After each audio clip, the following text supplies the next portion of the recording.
দেশের বিভিন্ন স্থানের সভা সমাবেশ, মানববন্ধন ও নানা ঘটনা নিয়ে আরও জানাচ্ছেন নাদিরা সুলতানা। রংপুরের পীরগঞ্জে মাতৃ সদন কেন্দ্রে ভুল চিকিৎসায় মা ও গর্ভের সন্তানের মৃত্যুর ঘটনায় জড়িতদের শাস্তি দাবিতে মানববন্ধন করেছে সচেতন নাগরিক সমাজ। সুনামগঞ্জ শাসনাবাজার সড়কে নির্বিচারে ৪,৫০০টি গাছ কাটার প্রতিবাদে বিক্ষোভ ও মানববন্ধন কর্মসূচি করেছে হাওর ও নদী রক্ষা আন্দোলন। আরটিভিতে সংবাদ প্রচারের পর দিনাজপুরের বিরামপুর রেলগেটের বার মেরামত করেছে কর্তৃপক্ষ। এতে স্বস্তি ফিরেছে যানবাহন চালক ও পথচারীদের মাঝে।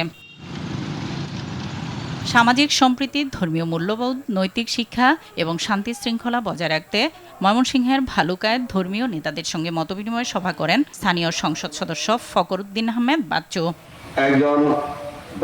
বর্তমান সরকার কর্মসংস্থানকে সামনে রেখে কারিগরি শিক্ষাকে সবচেয়ে বেশি গুরুত্ব দিচ্ছে বলে জানিয়েছেন বিএনপির জাতীয় নির্বাহী কমিটির সহ সাংগঠনিক সম্পাদক ওয়ারেস আলী মামুন। জামালপুর পলিটেকনিক ইনস্টিটিউটের নির্মাণ কাজের উদ্বোধন শেষে তিনি এসব কথা বলেন। স্বেচ্ছাসেবক দলের প্রতিষ্ঠাবার্ষিকী উপলক্ষে গৃহায়ন ও গণপূর্ত প্রতিমন্ত্রী আহমদ সোহেল মঞ্জুর সুমনের নির্দেশনায় পিরোজপুরের কাউখালীতে বৃক্ষরোপণ ও পরিষ্কার পরিচ্ছন্নতা কর্মসূচি পালিত হয়েছে। ডিজিটাল পদ্ধতিতে ভূমি জরিপ কার্যক্রম সম্পর্কে ভূমি মালিকদের সাথে অবহিতকরণ সভা হয়েছে ঠাকুরগাঁয়ে। ভূমি রেকর্ড ও জরিপ অধিদপ্তরের মহাপরিচালক আবুল হাসনাত হুমায়ুন কবির এ সময় উপস্থিত ছিলেন। কুমিল্লা শিক্ষা বোর্ডের অধীনে এসএসসি ও সমমান পরীক্ষায় পাশের হার বৃদ্ধি এবং শিক্ষার গুণগত মানোন্নয়ন বিষয়ে সেমিনার অনুষ্ঠিত হয়েছে। হবিগঞ্জ সদরে প্রাথমিক বিদ্যালয়ের অবসরপ্রাপ্ত ৭৬ জন শিক্ষককে বিদায়ী সংবর্ধনা দিয়েছে প্রাথমিক শিক্ষা পরিবার।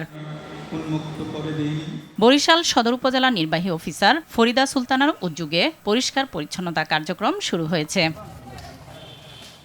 সিলেটের গোয়াইনঘাটে ইউএনও ও ওসির সঙ্গে টেলিভিশন সাংবাদিক ইউনিয়ন বৃহত্তর জৈন্তা সাংবাদিকদের মতবিনিময় সভা অনুষ্ঠিত হয়েছে।